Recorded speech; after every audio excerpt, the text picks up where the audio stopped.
Ja da, her er din korrigerede historie præsenteret i afsnitsform. En jente ser ud og ser faren sin feje gatten. Hun rejser sig umiddelbart fra stolen sin. Den ansatte, som står ved siden af hende, spørger: Hvad sker det, frue? Jenta svarer: Ser du manden udenfor? Det er faren min. Den ansatte overrasket siger: Det er faren din. Jenta nikker og går ud med den nysgerrige ansatte efter hende. Hun går til faren sin og spørger: Papa vores, hvad gør du? Hvorfor fejrer du vejen? Faren hendes forskrækket må svare: Beta, hvad gør du her? Jenta siger: Papa, ser du det kontoret bag dig? Det er kontoret mit. Jeg så dig fra vinduet. Hvorfor gør du dette? Faren svarer roligt: Jeg jobber her, Beta. Jenta, følelsesladet siger: Når broren min har en så god job, og jeg tjener godt også, hvorfor må du da gøre denne typen arbejde? Det tårer i øjnene, han siger faren: Hvorfor skulle ikke jeg trænge det, Beta? Når din egen søn kaster dig ud af huset, må du gøre noget for at overleve. Chokket spørger Jenta: Kastede Bajer dig ud af huset? Faren nikker og siger: Ja, broren din kastede mig ud. Det er derfor, jeg har jobbet her. Jenta tager forsigtigt kosten fra farens hænder og lægger den ned. Papa, hvorfor fortalte du mig ikke alt dette? Troede du, at bare fordi datteren din er gift, tilhører hun ikke dig længere? Du burde have fortalt mig alt. Jeg er fortsat datteren din. Faren, som når gråt og siger: Hvad kunne jeg have sagt, når min egen søn ikke støttede mig? Hvordan kunne jeg forvente, at datteren min skulle hjælpe? Jenta svarer: Papa, så længe jeg lever, vil jeg ikke lade dig lide. Ikke engang lidt. Du burde have fortalt mig det tidligere. Kom med mig nu.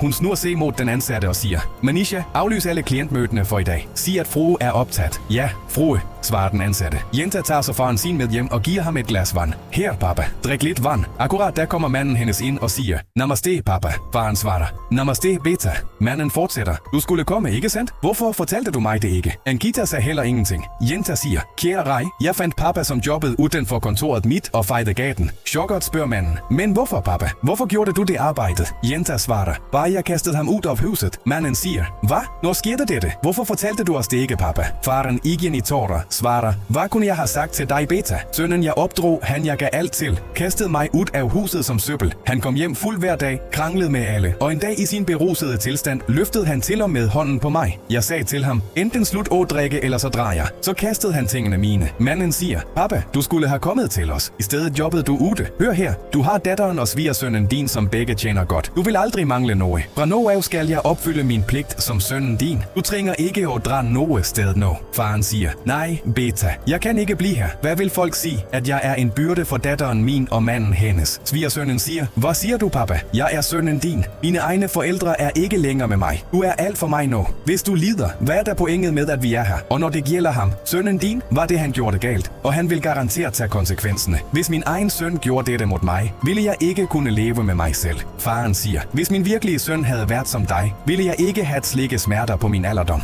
Svigersønnen smiler og siger: Jeg er sønnen din, papa. Uanset har du spist noget. Så snur han sig og siger: Anita,